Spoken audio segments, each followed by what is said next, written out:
It is Pride and Prejudice by Jane Austen that we are going to discuss in this video. If you, as a millennials or 21st century progressive adults, did have an increase in understanding the motivations and overall behavior of Austen's characters, the problem is not in the novel nor it is in you.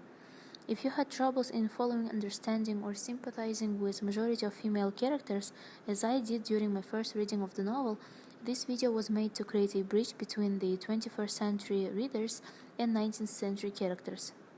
Here is an advice from me. Imagine if you had to explain the setting, the plot, the themes of the novel to a young girl who has no idea what the novel is about. First of all, why a girl? Well, let's not forget that the novel is written and published in the late 18th and the early 19th centuries respectively, the time when female writers wrote novels for the female audience, the time of the first whispers of the feminist ideas that Austen represented in the novel, making it feel as a personal essay on the feelings about perfect lady, marriage, and the role of the gender in her society.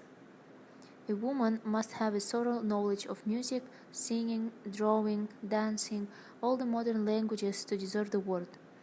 And besides all this, she must possess a certain something in her air and manner or walking, the tone of her voice, her address and expressions, or the word will be but half deserved. This is the saying about women in general by a woman character, which reflects the world of Austen, where women were the ones who showed the conformity with the absence of free will.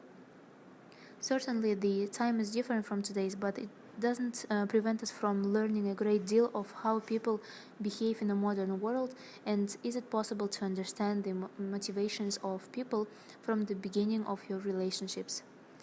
Let's go through the basic plot of the novel and the historical context along the way to set a background of the late 18th and early 19th century. The novel centers largely around the Bennet's family, including Mr. Bennet, Mrs. Bennet, and their 5 daughters, Jane, Elizabeth, Mary, Kitty, and Lydia.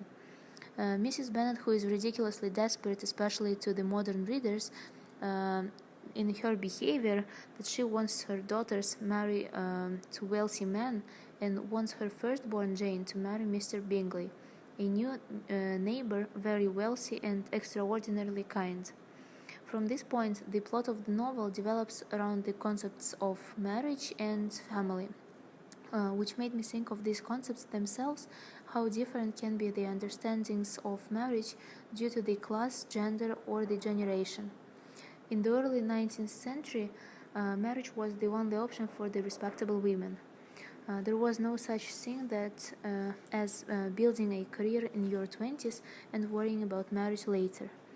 The important aspect to consider in reading or explaining the novel to especially young people is the time differences. Marriage means completely different thing today from what it was in the Austen's time. In order to explain such an ordinary thing as marriage, we have to ask ourselves very simple questions. What good marriages do we see in the novel? What seems to make them good?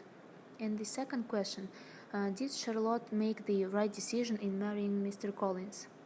Well, let's summarize the 4 marriages in the novel. I had an impression that Mr. and Mrs. Bennet have a very ordinary marriage that is more happy than unhappy. Her husband doesn't respect her much, but neither does she show him love or respect.